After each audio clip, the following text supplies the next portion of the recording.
We bring you the latest updates from the Pna Newsroom.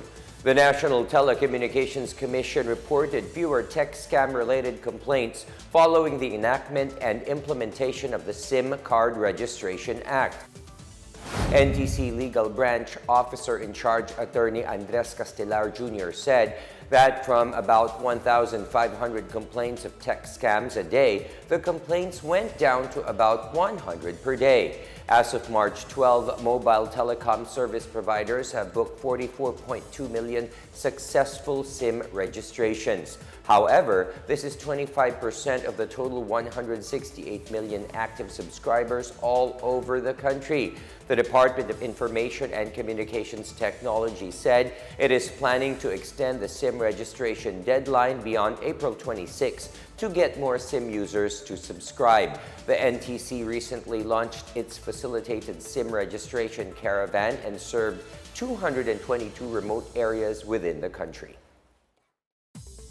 6 people, including a Secretary of Negros Oriental Representative Arnold Fortes Jr., are now facing charges after the raids on the houses of the congressman and his relatives last week. The PNP Criminal Investigation and Detection Group said it presented the people arrested during the raids before the Department of Justice for inquest proceedings last Sunday, March 12. Teves' secretary, identified as Hannah May Sumirano Oray, was among those arrested. She and 3 others will face charges of violation of the Comprehensive Firearms and Ammunition Regulation Act, or RA number 10591.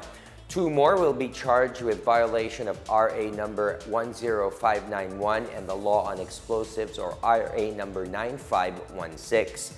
The raids were conducted at 5 different addresses in Basay and Bawayan City in Negros Oriental last Friday, March 10.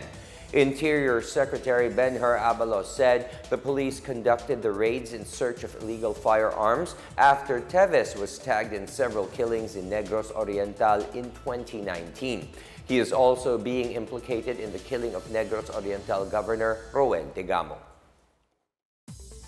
The Migrant Workers Department is taking all the necessary steps to ensure that Filipino migrant workers get pre-departure orientation and empowerment prior to deployment. In today's meeting of the Colombo Process Thematic Area Working Group, Migrant Workers Secretary Susan Ople said there is a higher chance that an OFW will land in an unsafe and less protected environment if they are deployed unprepared or unaware of their rights. She said some OFWs may also be unaware of how life-changing working in another country can be.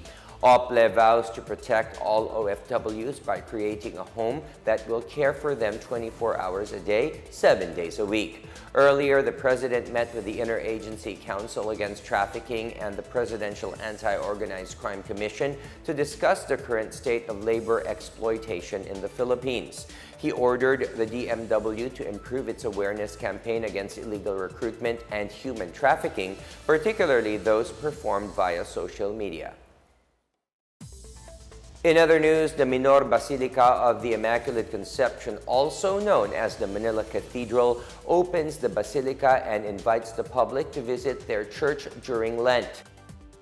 In a social media post, the Manila Cathedral welcomes pilgrims, hoping that they will have a spiritual experience to prepare for the worthy celebration of the Paschal Mystery of the Lord. Other religious activities related to the season, such as the veneration of the relic of the true cross of our Lord Jesus Christ and praying at the stations of the cross around the cathedral, were also arranged. They have also opened the cathedral's Adoration Chapel for private prayer. For those who would like to make confession, the Sacrament of Confession is available from Monday to Saturday, 10 a.m. to 12 o'clock noon. The public is also encouraged to light votive candles in front of the image of the Immaculate Mother.